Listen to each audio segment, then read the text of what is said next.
Today, we are tackling what might just be the single most pressurized decision in all of world sport. Who is going to wear the number 10 jersey and lead the All Blacks to the 2027 Rugby World Cup in Australia? You see, in New Zealand, the All Blacks fly half, well, they're more than just a player. They are the architect on the field, they are the standard bearer for the entire nation. And right now, the keys to that kingdom are completely up for grabs. Okay, so let's get right into it.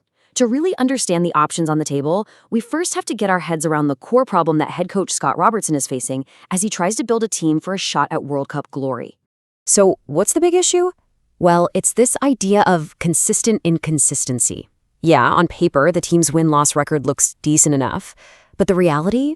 It's been this frustrating cycle of failing to get the job done when the pressure is at its absolute highest.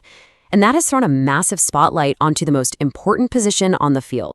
Just as the debate over that jersey was really heating up, the entire game got turned on its head by one single announcement.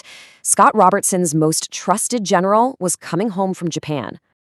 Now, what's so interesting here is that Richie Mo'unga isn't just some familiar face. He is a proven winner, the guy who orchestrated that incredible 7-year championship dynasty. But, and this is a huge but, his return comes with a major catch. We're talking a very, very specific and challenging timeline.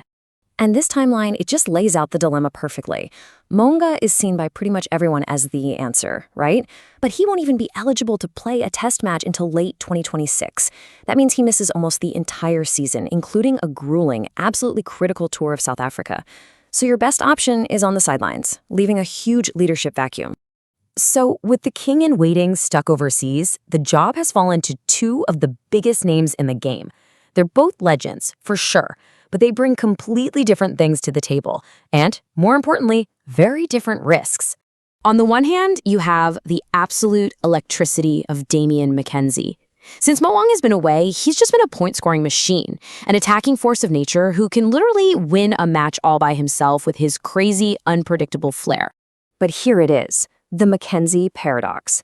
For all of that game-breaking genius, his magic has a tendency to just vanish under the crushing pressure of a top-tiered test match defense. He's a highlight reel player who can, unfortunately, also produce some devastating lows.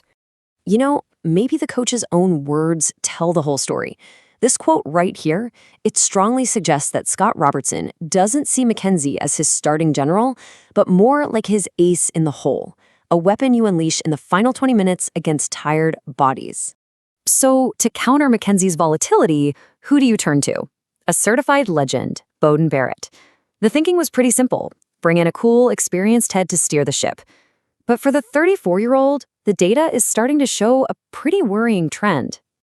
And here it is, plain as day. Look at this steep, undeniable drop in his goal-kicking accuracy when he's up against the best teams. A 50% success rate against Northern Hemisphere teams. That is a fatal flaw in knockout rugby, where just one missed kick can be the difference between winning a World Cup and going home. So this leaves the selectors in an absolutely impossible spot. Do you roll the dice on the brilliant maverick who can win you a game in a flash, or lose it? Or do you trust the steady veteran, whose most important skills seems to be fading right when you need it most? Okay, so let's shift gears and talk about the next generation. Because while those two veterans are slugging it out, there's a young pretender quietly coming up through the ranks who could just blow this whole conversation wide open. Enter Ruben Love. Now, even though he's mainly been a fullback at the test level, his short but absolutely masterful performances at fly half for his club have seriously caught the selectors' attention. This is a kid with sky-high ambition and, honestly, the talent to back it all up. His long-term contract is the really key detail here. It's a huge signal of investment from New Zealand Rugby. They're basically positioning him not just as some utility player, but as a genuine successor being groomed to take over the reins after 2027. So, as if picking the right player wasn't hard enough, this whole decision is being made even more complicated by things that are totally out of anyone's control. A brutal injury crisis and some serious instability within the coaching staff. And this is just a massive blow. The whole 4-deep depth project, that's the plan to have 4 quality players for every position, it's been completely decimated by season-ending injuries to the country's best young playmakers. That means the All Blacks have almost no tested next-gen options if the veterans can't get the job done. And then you've got this. There's been a lot of coaching turnover, which has reportedly led to an unhappy camp.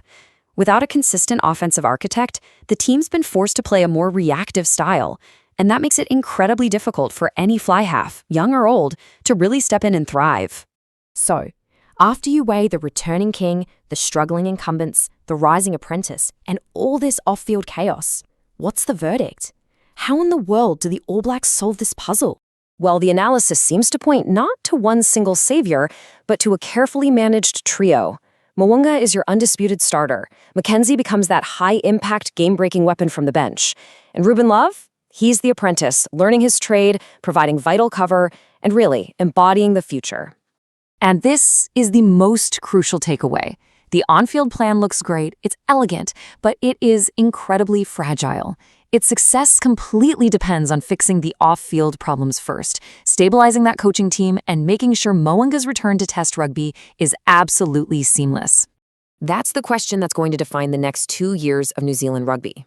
If they get it right, it could lead to glory in Australia, but if they get it wrong, that throne could still be empty when it matters the most.